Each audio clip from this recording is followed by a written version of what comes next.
O Jardim Secreto, parte 1. Não resta ninguém. No momento em que Mary Lennox foi enviada para Misselthwaite Manor para viver com seu tio, todos disseram que se tratava da criança de aparência mais desagradável já vista. E era bem verdade.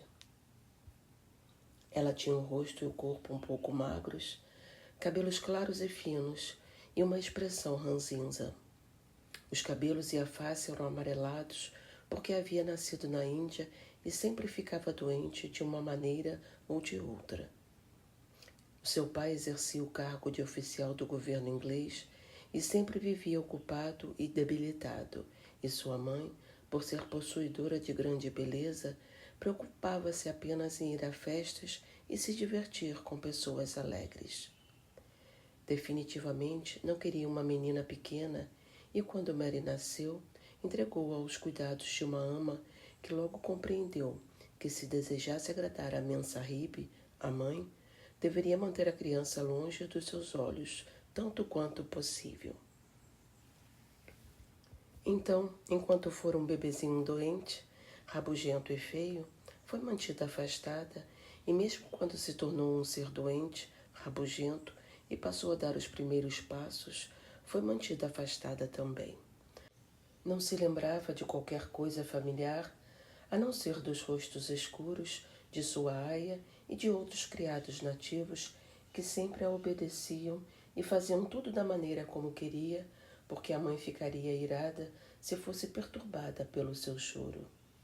Aos 6 anos, era uma criança desagradável, tão prepotente e egoísta como jamais se vira. A jovem governanta inglesa, que veio para lhe ensinar a ler e a escrever, manifestava tanta aversão por ela que abandonou seu posto em 3 meses, e quando outras governantas eram contratadas para tentar fazer a mesma tarefa, sempre iam embora em um tempo mais curto do que a primeira. Assim, se Mary não quisesse realmente saber como ler livros, nunca aprenderia as letras de fato. Em uma manhã excessivamente quente, quando tinha cerca de 9 anos, acordou sentindo-se muito irritada e ficou mais irritada ainda quando viu que a criada que estava de pé ao lado de sua cama não era sua ama. "Por que você veio?" disse a mulher estranha. "Não vou deixar você ficar. Quero minha ama." A mulher olhou assustada, mas apenas disse, gaguejando, que a ama não poderia vir, e quando Mary ficou ensimismada, bateu e deu-lhe pontapés. Ficou ainda mais assustada e repetiu que a ama não poderia ficar com ela. Havia algo de misterioso no ar naquela manhã. Nada estava sendo feito em sua ordem habitual. Vários criados nativos pareciam ter faltado, e aqueles que Mary via escapuliam ou se apressavam com os rostos um pouco pálidos e amedrontados. Entretanto, ninguém parecia querer lhe dizer nada e sua ama não estava lá.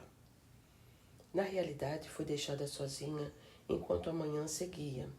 Então acabou indo perambular no jardim, começando a brincar sozinha sob uma árvore perto da varanda.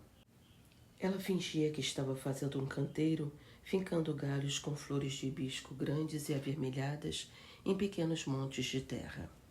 Durante todo o tempo, sentia que sua raiva crescia mais e mais e resmungava para si mesma todas as coisas que diria e os nomes feios pelos quais chamaria a ama quando ela retornasse. "Porca! Porca!" Disse por saber que chamar um nativo de porco era o pior de todos os insultos. Ela rangia os dentes, dizendo aquelas coisas repetidas vezes, quando viu sua mãe surgir da varanda com alguém. Estava com um lindo moço e eles conversavam em vozes baixas e estranhas. Mary conhecia o moço lindo que parecia um menino. Ouvira que era um oficial muito jovem que acabara de chegar da Inglaterra. A criança regalou os olhos para ele, mas com ainda mais intensidade para sua mãe. Sempre fazia isso quando tinha uma chance de vê-la, porque a Mensahib, Mary costumava chamá-la desta forma, com mais frequência do que por qualquer outro nome, era uma pessoa alta, esbelta e linda, e usava roupas muito encantadoras. O seu cabelo era como fios de seda encaracolados, o nariz era tão pequeno e delicado que fazia com que ela parecesse sempre esnobar as coisas, e seus olhos eram grandes e sorridentes. Todas as suas roupas eram elegantes e flutuantes, e Mary dizia que eram cheias de renda. Pareciam mais cheias de renda do que nunca naquela manhã, mas seus olhos não estavam sorridentes, de modo algum. Estavam grandes e apavorados, e erguiam-se para o rosto do lindo e jovem oficial, como se lhe implorassem por alguma coisa. É tão ruim assim? Tão ruim? Mary ouviu-a dizer. Muito. O moço respondeu com uma voz trêmula. Muito, senhora Lennox. A senhora deveria ter ido para as montanhas há 2 semanas. A Memsahib torceu as mãos. Oh, eu sabia que deveria ter ido. Ela choramingou. Só fiquei para ir àquele jantar estúpido. Que tonta eu fui. Naquele mesmo instante, o som de um lamento tão alto veio dos quartos dos criados que ela agarrou o braço do moço e Mary permaneceu tremendo da cabeça aos pés.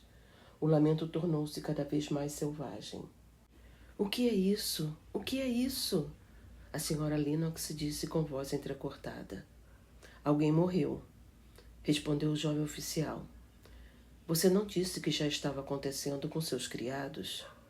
Não sabia, a Memsahib choramingou. Venha comigo, venha comigo.